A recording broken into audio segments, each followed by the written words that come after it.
Bonjour à toutes et à tous, vous êtes bien sûr les cours de Benji. Alors aujourd'hui on se retrouve pour une première vidéo de cours qui comportera le chapitre numéro 5 sur les équations. Alors aujourd'hui sur les équations, nous allons voir le petit 1, équation du premier degré à une inconnue. Je rappelle qu'une équation c'est une égalité qui comporte un nombre inconnu. Ce nombre est désigné par une lettre et appelé l'inconnu. Lorsque l'on remplace l'inconnu d'une équation par un nombre qui rend l'égalité vraie, alors ce nombre est une solution de l'équation. Résoudre une équation, c'est trouver toutes les solutions de cette équation. Ce sont des définitions plutôt lourdes, mais voilà, comme je vous le dis, c'est des définitions, ce n'est pas à savoir par cœur, mais c'est quand même bon d'y savoir. Alors aujourd'hui, je vais vous poser une équation. Cette équation, c'est celle-ci. Du 7x moins 8 égale 4x plus 7.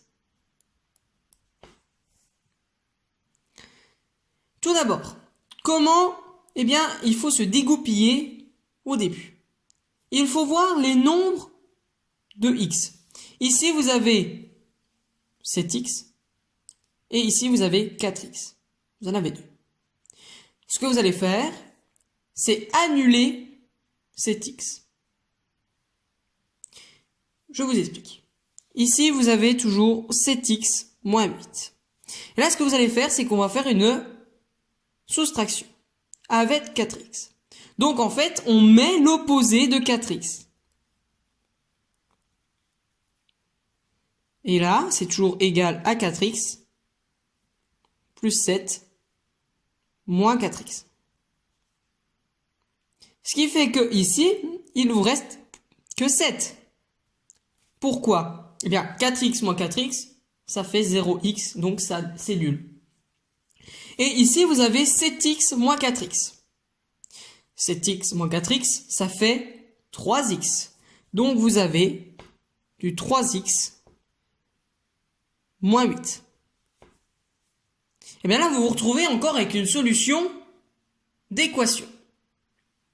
Vous allez faire pareil qu'avec les x. C'est-à-dire que là, vous avez toujours 3x moins 8. Et vous allez mettre l'opposé de moins 8, c'est-à-dire plus 8. Et c'est égal à 7 plus 8. Ce qui fait 15. Et bien sûr, moins 8 plus 8, ça fait 0. Donc il vous reste seulement 3x. De tête, ce calcul est très simple. On sait que 3x égale 15, donc x égale 15 divisé par 3. C'est logique. Donc ici, vous avez 3x qu'il faut soustraire par ce nombre-là, toujours, c'est-à-dire divisé par 3. Si vous divisez 3x divisé par 3, vous divisez 15 par 3. Et ce qui est égal à 5. C'est-à-dire que x est égal à 5. Cette solution, c'est ça. Là, vous avez un exemple d'une équation du premier degré à une inconnue. Et là, pour vous justifier, pas pour vous justifier, mais si vous êtes en contrôle et que vous avez une équation de ce type-là, vous pouvez tout simplement vérifier si c'est juste. C'est-à-dire que vous allez remplacer le x ici par 5 et le x ici par 5. Vous allez faire le calcul, ça veut dire que vous allez avoir 7 fois 5 moins 8 égale 4 fois 5 plus 7. Et vous allez voir ce résultat-là et ce résultat-là. Et si c'est égal, c'est que x est bien égal à 5. Voilà. Donc cette vidéo touche à sa fin. Ça a été une vidéo plutôt courte, mais je pense bien expliquée. J'ai pris donc un exemple d'équation. Si vous voulez plus d'informations sur les équations, n'hésitez pas à me mettre dans les commentaires et je vous expliquerai bien plus précisément si vous en avez envie. Voilà. Je vous souhaite une très bonne journée ou une très bonne soirée et je vous dis à la prochaine. Allez, salut tout le monde.